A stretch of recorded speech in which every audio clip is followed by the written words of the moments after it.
The KCLR Daily with Brian Redmond. Talk to Brian on 1-800-90-96-96. Yes, lots more still to come. And in a few moments' time, I'm going to be introducing you to a gentleman by the name of Sean Geraghty. Now, he first spoke here on KCLR back in October 2022 to Emer and Redmond, talking about the mission that he took on at the time of 50 first dates at 50 years of age following the death of his late wife. And it's a topic that generated quite a bit of conversation because Liam Neeson and Pamela Anderson, what a couple they'd make. They've been rumoured to be dating. And of course, Liam suffered the loss of Natasha Richardson, his wife, from 1994 right the way through until her tragic death in March 2009. Pamela Anderson was married to Tommy Lee between 1995 and 1998. And of course, he passed away as well. But what are the challenges of dating after the loss of a loved one? And after the break, Sean Geraghty, he'll be joining us. Well, you heard me talking about dating after bereavement and loss with Francis Kelleher there. And I told you I'd be speaking to Sean Geraghty, but Sean has joined us in the studio. Sean, great to see you. Nice to see you, Brian. The last time we were talking about something else, which is an aside to this. But I want to take you back to October 2022, almost 3 years ago, when you were here. Yeah. You were talking to my predecessor, Emer and Redmond, about a challenge that you were undertaking at the time, a mission to go on 50 first dates at 50 following the death at the time of your late wife. 50, yeah. That's a massive challenge. Is it? Or is it a massive joy, 50 first dates? I just want to correct one thing. I had never set out to go on 50 first dates. Right, okay. I set out to find a partner. Yeah. Unfortunately, it took more than 50 first dates. It took 55 more about the process of dating, I suppose? So a lot of things. So Francis was bringing up grief. And the way I dealt with my grief was that I just threw my world into chaos. I left California, moved to Ireland, had no friends here, no job, no nothing. I just bought a house. So I was living here. And to meet people, I went on dates. All right.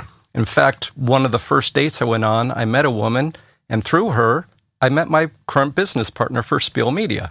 So, some of the dates were with romantic intentions from the very beginning that didn't work out. And some of them were just to meet people. Yeah. And one of the things that Francis said was get out there and go on dates. Isn't that a weird thing? What I mean by that is, if we move to a new part of the world, which is what you did, and we want to expand our social circumstances, there's a number of ways we could do that. We could join clubs, for example, which would be a mix of men and women.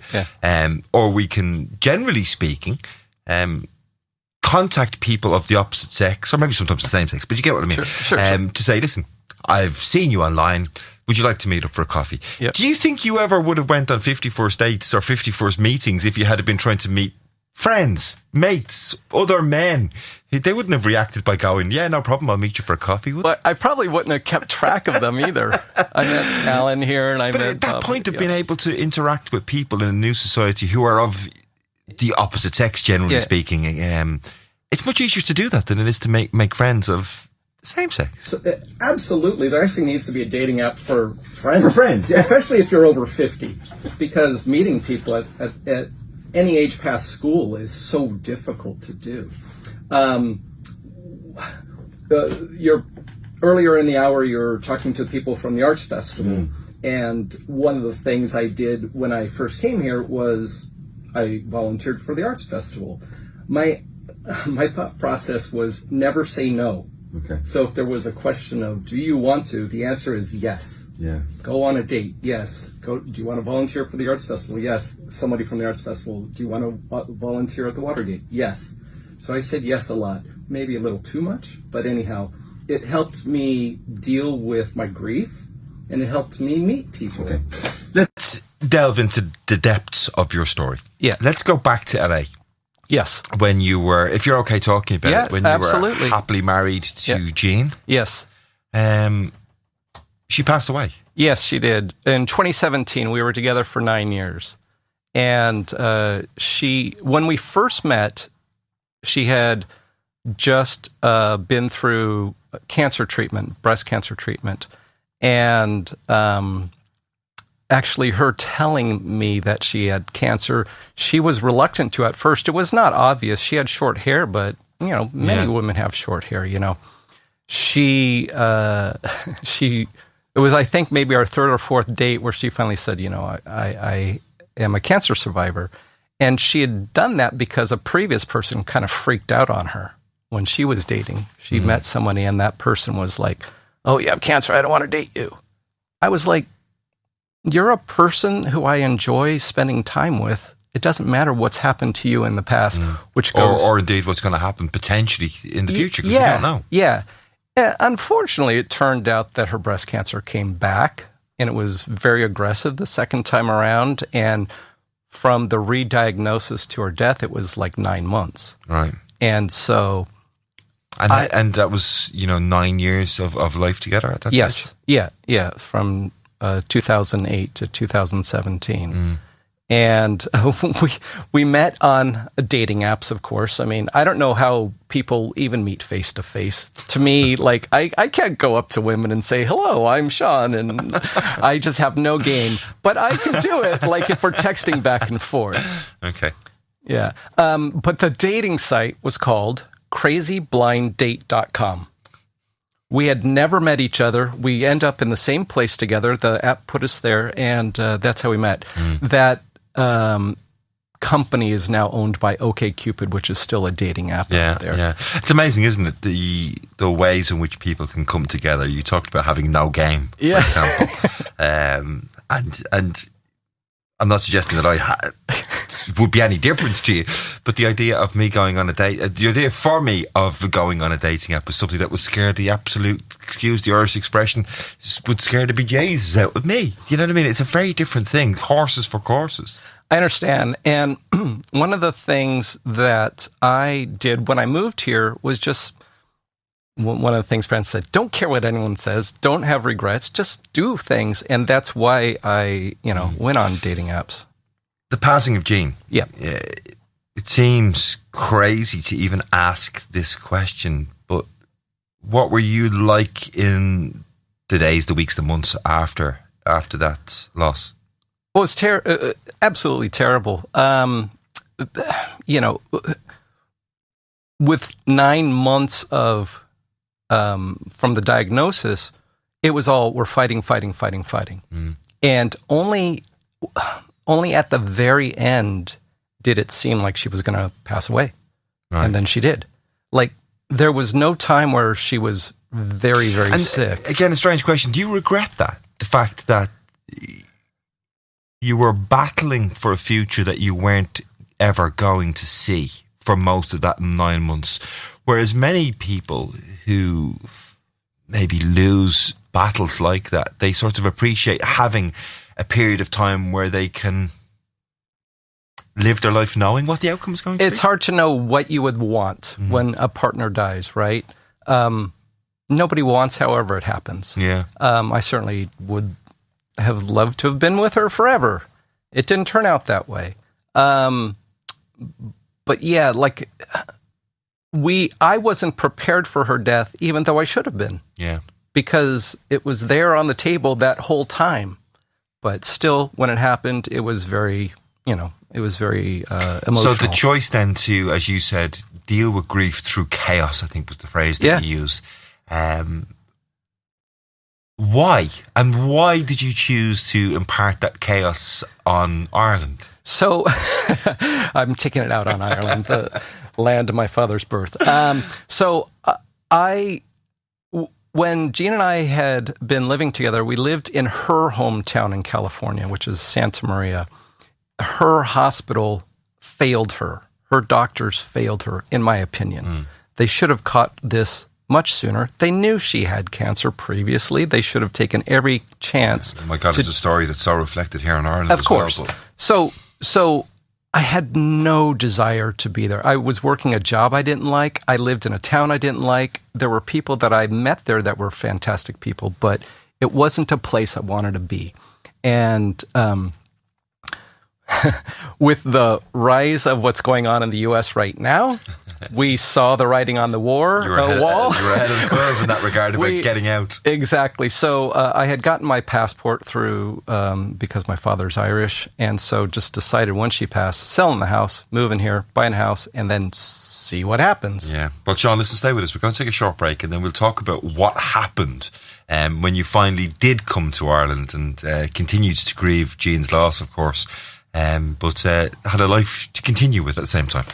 Sean Geraghty is my guest. We're talking about dating after loss, and we've talked about the change of life that came following the loss of the life of his previous partner, Jean, after 9 years together. So you've arrived to Ireland, you've created the chaos.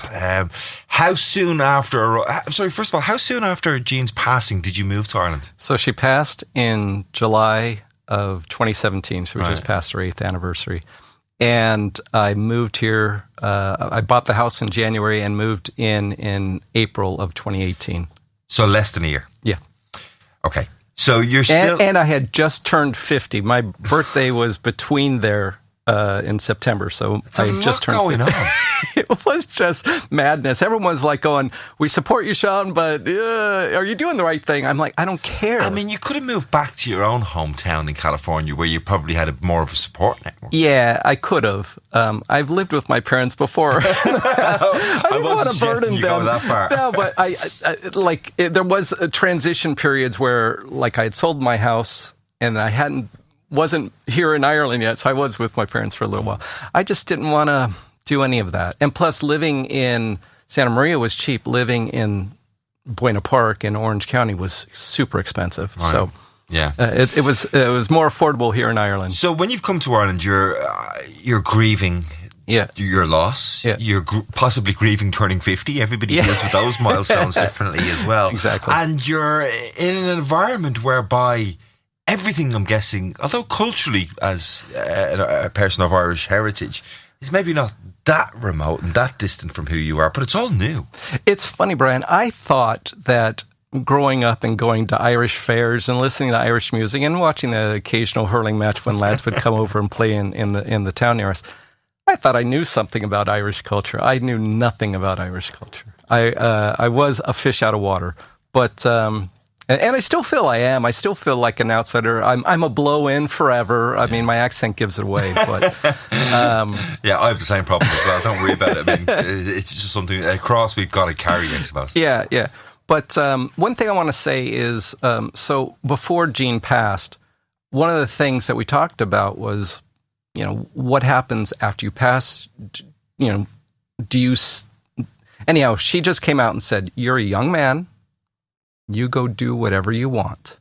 So she gave me, She took away one thing, didn't she, by saying that to you, which is the potential for you to feel guilty. Yes. After her passing, had she not said it. Yes, absolutely. So That's a massive gift. It was. I mean, she was a great woman for so many reasons. But yes, I mean, I never felt like I was doing her any harm or her family or anyone because she told me that this is what she felt was okay for me to do. So you hadn't set out to go on 50 first dates? No.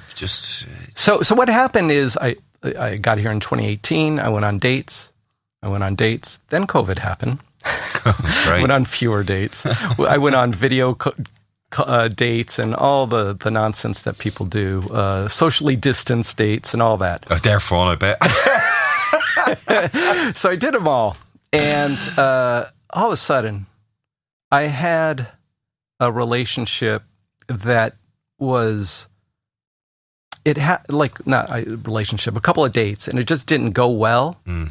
The breakup, if you will, didn't go well.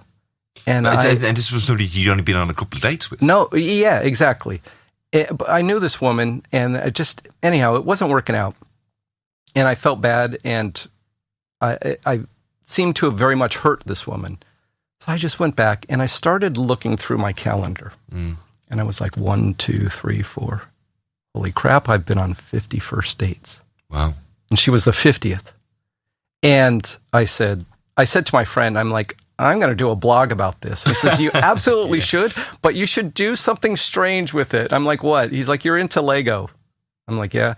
Recreate your dates in Lego form. Right. So I did. And if you go to my blog, 50firstdates at 50.com, you'll see me recreating all of the 50 women I went on dates with, me and them in Lego form in the restaurant or cafe or park or wherever we met. Mm. And the blog, did it get much traction? Not really. Because, like I wasn't pushing it out there, but Emer found it, and some other radio stations found it too. And so I did some interviews back then when I first did the blog. But so, if you were to go back through your diary now, and I'm going to have to ask you to stay on after the news at 12 because we need to get to the end of the story. But very quickly, if you were to go back through the diary now, how many first dates would be in that diary now at this stage? So there was 55, and I've stopped, and I'm never going on another first date again. Well, we're going to hear about that 55th first date after the news at 12. It's on the way. Sean Geraghty, a fascinating story, an interesting one.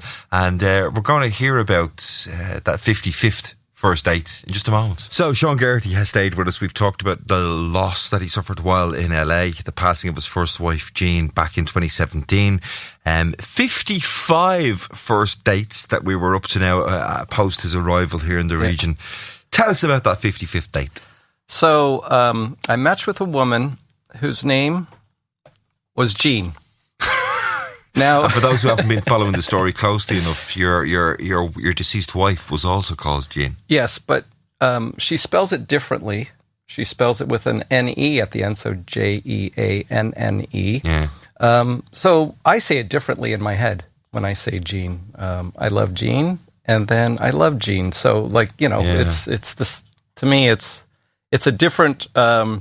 It's just an interesting thing. Anyhow, we met at Langton's. And it was like a Wednesday night, and we said. And when you say you met at Langton's, was this a pre-arranged meeting at Langton's, or did you just meet at Langton's? No. Because, like I said, everything was from dating apps. Sean, after 55 goes at it, you must have got better at the old patter. Well, I know how to talk to people, but I don't know how to chat someone up to then close the deal. So we'd agreed to meet there, and it was just going to be drinks. And anyhow, I was there. And I had a glass of wine, and she walks in. She was nervous. This was her first date after being out of a relationship for a number of years, and I was just like slumped in the chair, like so relaxed because this is date. So had you checked out at this point? Because you'd already told me that you were considering, the value of the decision that you'd made to come here. You'd gone through COVID, you turned 50, there was not much going on. Had you almost sort of given up hope? I did. I was almost 1 foot out the door in, as far as I wasn't meeting anybody, my career wasn't going anywhere, and just the difficulty of living through COVID was wearing on me. Yeah. So I wasn't very positive about staying in Ireland. So anyhow, I was very relaxed. I was just, come on in. Who are you? Jean. Oh, yeah. Go ahead. And she was super nervous, and I was just super relaxed. But my relaxedness, I guess, wore off on her, and then she was able to relax herself. And we like a couple of days later, we hiked Brandon Hill. Oh. And we've been together ever since, and it's been great. I do not want to ever go on another first date, and I think, thanks to Jean, I won't have to. No, that's fairly committal. I said committal, not committed. Yeah. There's a very different, subtle difference between those two words, of course. Strange, actually. I never thought about that before. The similarity between those two words, committed and committed. They sort of, although spelt the same, mean very different things. Yeah. How long ago was that? So that was January 2022. Okay, so 3.5 years ago. Yeah. And we've been living together for So how do you manage then Jean and Jean? The fact that you love Jean and the fact that you loved Jean. Yeah. So one of the things that Francis said, and it's it's very important is that you need to be open with everyone. I mean, you should be open with your partner anyhow. And I've always been open about my dating process, about my previous life and everything. And so we talk about my deceased wife, not all the time, but it comes up. There are things that trigger me, good and bad, that we talk about. And one of the things that I really love about Jean, my new Jean, is that I have my previous wife's ashes still. And we've gone to certain places, and I've scattered her ashes with Jean there helping me, like not helping me, but just there. Supporting you. Absolutely. And not everyone would do that. That's why I know I have a great match and am very happy to have found her. I'm delighted for you. I'm thrilled too. She's a fantastic woman. I was married to a fantastic woman. She passed on. I've now found another fantastic woman. They just both happen to be named Jean. Yeah. I don't really know how to sum up our conversation over the last couple of hours, but just that it's been a pleasure talking to you, and thanks for sharing so much of your personal story with us as well. I'm guessing Jean is listening in. Well, both Jeans are probably listening in. One from above, one from probably in the car park or just down the road somewhere. And I'd love to meet your new Jean at some point. She sounds like a fabulous person. Yeah, well, I'll see if we can get her in. Jean, don't go running away. Listen, Sean, you can run away. It's been a pleasure having you come and join us here on the KCLR Daily this morning. Give her regards and continued success with everything that you do. Great to meet you. Thanks for having me on, Brian. And there, a little bit of hope for others who might be looking at dating at some point in the future following bereavement. Lots more still to come, including catching up with Dr. Justin Kwong. He'll be here after this one from Hudson Taylor. It's called Feel It Again. Like I'd never want to go home. I thought he'd save me.